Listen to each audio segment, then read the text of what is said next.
စားခါအိတ်ခါပျော်ပါးပြနဲ့ပျော်ပါးကနဲ့ဘဝတစ်ခုဆုံးသက်တော့ဖြုံးနေကြတဲ့ပုဂ္ဂိုလ်ဒီလောကမှာရှိတယ်။ဘာပညာမှမရလိုက်ဖဲနဲ့ဘဝတစ်ခုဆုံးသက်သွားတဲ့ပုဂ္ဂိုလ်တွေပညာလို့ဆိုတဲ့နေရာမှာဓမ္မအသိလုံးဝမရလိုက်ဘူးပေါ့နော်။စီးပွားရှာဖို့ပညာတော့ရခြင်းအောင်ရလိမ့်မယ်။လောကီပညာတွေရကောင်းရလိမ့်မယ်။သို့သောဓမ္မအသိပညာဘာမှမရလိုက်ဖဲနဲ့ခန္ဓာကိုယ်မွေးမြူတဲ့အလုတ်သက်သက်နဲ့ပဲဘဝတစ်ခုဆုံးသက်သွားတယ်ဘဝတစ်ခုဆုံးသက်သွားတယ်အိတ်စားကာမဆိုတာအိတ်မယ်စားမယ်ပျော်ပါမယ်ဆိုတဲ့ဒီဟာနဲ့တည်းပဲဘဝတစ်ခုပျော်သလိုနေသွားတဲ့ပုဂ္ဂိုလ်တွေအများကြီးရှိတယ်ပေါ့အဲ့ဒီပုဂ္ဂိုလ်တွေဟာကဲ့ရဲ့တိုက်သလားရှုတ်ချတိုက်ဒီချီးမွမ်းတိုက်သလားဆိုကဲ့ရဲ့ရှုတ်ချတိုက်တယ်ဒါကြောင့်အသိပညာလုံးဝမတိုးတက်တဲ့ပုဂ္ဂိုလ်တွေနဲ့ပတ်သက်ပြီး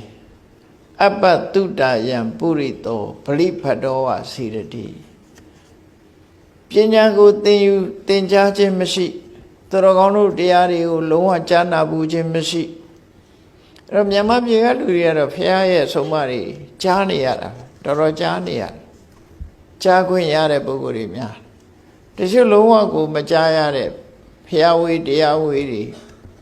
ဘုရားဘာသာမဟုတ်တဲ့နိုင်ငံတွေမှာဆိုကြားဖို့ရအလွန်ခက်တာ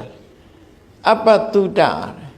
မြတ်စွာဘုရားရဲ့ဆုံးမစကားတွေကုသိုလ်အကုသိုလ်ဆိုတာလည်းမကြားဘူးအကုသိုလ်ဆိုတာရှောင်ရမယ်ကုသိုလ်ဆိုတာလုပ်ရမယ်ဆိုတာလည်းမကြားဘူးနော်အရာခသိဟာပြောင်းလဲနေတာဖြစ်တယ်တနည်းကျတော့ပျက်စီးသွားမှာဆိုတာလည်းမကြားဘူးအဲ့ဒါလို့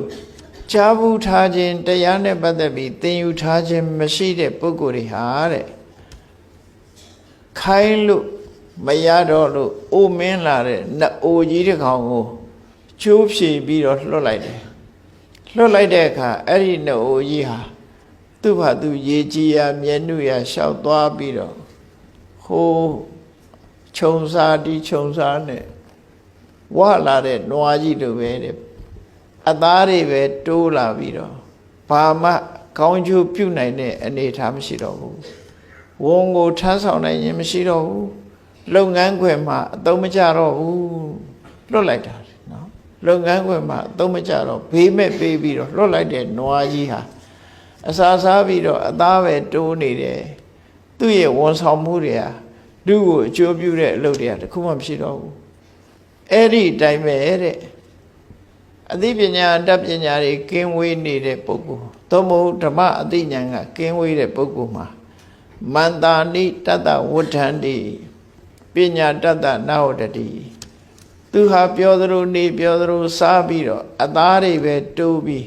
အသိပညာမတိုးတဲ့ပုဂ္ဂိုလ်ဖြစ်တယ်ဆိုတာလောကမှာလူဖြစ်လာလို့ရှိရင်အသိပညာနေ့စဉ်တိုးအောင်ကြိုးစားရမယ်ဆိုဒါကိုဆုလို့တယ်ပေါ့နော်အသိပညာတိုးမှတခုတိုးနေရမယ်တနေ့ပြီးတနေ့ဓမ္မအသိပဲဖြစ်စေလောကမှာမှန်ကန်တဲ့အသိတရားတွေပဲဖြစ်စေသိအောင်သိပညာကိုစီးပူးအထောက်နေရပညာရည်တွေနဲ့ပြောမယ်ဆိုလို့ရှိရင်ကိုယ်အသိဉာဏ်ရနိုင်တဲ့နေရာတွေကဘယ်ရတော့ဆိုစာပေဖတ်ခြင်းကလည်းအသိဉာဏ်ကိုရနိုင်တရားနာခြင်းကလည်းအသိဉာဏ်ကိုရနိုင်အဲ့တော့နာယူခြင်းသင်္นานတက်ခြင်းစာပေဖတ်ရှုခြင်းဆိုတဲ့နေရာကနေပြီးအသိဉာဏ်တွေရအောင်ကြိုးစားအထောက်နေရမှာဘာပညာပဲဖြစ်ဖြစ်ကိုယ်တဏ္ဍာမှာတနေ့ပြီးတနေ့အသိပညာတိုးနေအောင်ကြိုးစားသင့်တယ်ဆိုတဲ့သင်္ကန်းစာတစ်ခုကိုမြတ်စွာဘုရားပေးခြင်းပဲဖြစ်တယ်အဲ့ဒါလို့အသိပညာမတိုးဘူးဆိုရင်နေ့စဉ်စားနေတော့အသားပဲတိုးလိုက်မယ်အသိတိုးမှာမဟုတ်ဘူးအဲ့တော့အသားတိုးတာတဲ့အသိတိုးတာကတမိုးကြီးမားတယ်အသိပညာတိုးပေါင်းလုပ်ရမယ်လို့ဆိုလို့နော်တနေ့တနေ့ကိုတရားလေးတစ်ပုဒ်ပဲချက်တနေ့ဆိုလို့ရှင်ဟုတ်လားအခုဆိုလို့ရှင်ဒီ 2019ခုနှစ်မနေ့တုန်းက2018ခုကအော်ဟစ်ပြီးတော့ Happy New Year နေစလိုက်တာအခုကုန်တော့မယ်နော်ဒီနေ့29 30 31နှစ်ရက်ပဲကြာတော့အဲ့ဒီကြားထဲမှာဘာပညာမှမတိုးလိုက်တဲ့ပုဂ္ဂိုလ်နဲ့2019နှစ်19ခုတလပိုင်းကနေစပြီးခု12လပိုင်းအတွင်းမှာကိုယ့်ကိုပြန်ပြီးတော့သုံးသပ်ဆင်ခြင်နေတယ်ငါဒီနှစ်တွင်းမှာဘာပညာတွေတိုးလိုက်သလဲဒါဆင်ခြင်သင်စားမှာဖြစ်တယ်အဲ့လိုဆင်ခြင်သုံးသပ်ကြည့်လို့အသိပညာမတိုးဘူးဆိုလို့ရှိရင်ဒါဟာကိုယ့်အတွက်တမိုးနေသွားပြီဒီတစ်နှစ်ကပြန်ယူလို့လည်းမရတော့ဘူးပြန်ယူလို့မရဘူးတစ်ထင်ကုံဆုံးသွားပြီတနေ့တစ်လုံးပဲမှတ်အောင်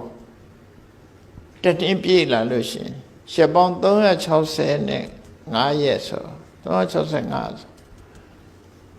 ပုပ်ပေါင်း365ရနိုင်စကလုံးပေါင်း365ရနိုင်အဲ့တော့တမိုးရှိတဲ့အရာတွေကိုခရုတစိုက်နဲ့မှတ်သွားမယ်ဆိုလို့ရှိရင်အသိပညာတွေဟာတိုးတက်နေမှာပဲ။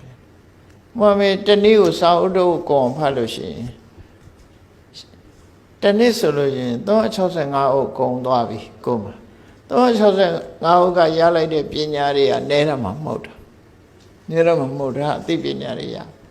တရားစာအုပ်ပဲဖတ်ဖတ်တခြားပညာရပ်တွေပဲဖတ်ဖတ် library တစ်ခုမှသွားပြီတနေ့ဆိုလို့ရှိရင်ဥပမာမဲ့တစ်လကိုတအုပ်ကောင်ဖတ်တဲ့ဆိုရင်ဟော12လဆိုရင်12အုပ်ကုန်သွားပြီအဲ့ဒီ12အုပ်ထဲကကိုယ့်တတမိုးရှိတဲ့ပညာရပ်တွေရလိုက်တာပဲအဲ့ဒီလိုမဟုတ်ဘူးဆိုလို့ရှိရင်အသားပဲတိုးပြီးဘာပညာမှရမှာမဟုတ်ဘူးဒီကိုယ့်ကိုဘဝသင်္ကန်းစာယူဖို့အတွက်မြတ်စွာဘုရားဒါဟောတာအပတုတယံပုရိသောဘာမှမသိတဲ့ပုဂ္ဂိုလ်ဘာမှစာလည်းမဖတ်တဲ့ပုဂ္ဂိုလ်အသိပညာနည်းပါးတဲ့ပုဂ္ဂိုလ်ဟာနိုးကြီးဟာတာဝန်မထမ်းနိုင်မဲနဲ့ကျိုးဖြေပြီးတော့လွတ်လိုက်တဲ့ဘေးမဲ့နွားကြီးသည်အသားသာတိုးပြီးတော့ဘာလုပ်ငန်းနဲ့မှအကျိုးမပြုသလိုလောကမှာဘာမှမသိတဲ့ပုဂ္ဂိုလ်ဟာအသားပဲတိုးပြီးတော့အသိပညာမတိုးဘူးလို့ဒါကြောင့်အသိပညာတိုးအောင်ကြိုးစားအထောက်အမယ်ဆိုဘဝသင်္ကန်းစာလမ်းညွှန်မှုကိုပေးတာပဲဖြစ်တယ်ဓမ္မအသိတွေနဲ့ပတ်သက်လာလို့ရှိရင်လည်းကိုယ်အသိဟာတစ်ဖြည်းနဲ့တစ်ဖြည်းတိုးမြင့်လာတဲ့အသိမျိုးဖြစ်အောင်အဲ့ဒီအသိမျိုးဖြစ်အောင်တတိထားပြီးတော့ကြိုးစားအထောက်ကြအောင်ဓမ္မအသိပဲဖြစ်စေဘဝအသိပဲဖြစ်စေအသိပညာတွေရရှိအောင်အမှတ်တမဲ့မနေဘဲနဲ့ကြိုးစားအထောက်တင်တယ်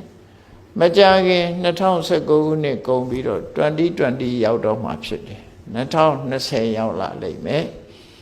အဲ့ဒီရောက်လာလို့ရှိရင်လည်းအဲ့ဒီအစကနေစပြီးတော့သတိထားကြည့်တလပိုင်းကစပြီးငါမှနေစဉ်ဘာတွေတိုးနေသလဲဆိုတိုးဖို့အမှန်တမ်းအရေးကြီးတယ်ဘာပဲတိုးစီးပွားဥစ္စာပဲတိုးငွေကြေးဒနာတွေပဲတိုးယာဓုဂုံသိန်းတွေပဲတိုးတမိုးအချီးဆုံးကတော့အသိပညာနဲ့ကုသိုလ်တရားတွေတိုးအောင်ကြိုးစားရမယ်ဒါဟာဘဝသင်္ကန်းစာကိုပေးတယ်မြတ်စွာဘုရားရဲ့ဆုံးမတရားပဲဖြစ်တယ်လို့မှတ်သားသင့်ပေါ့နော်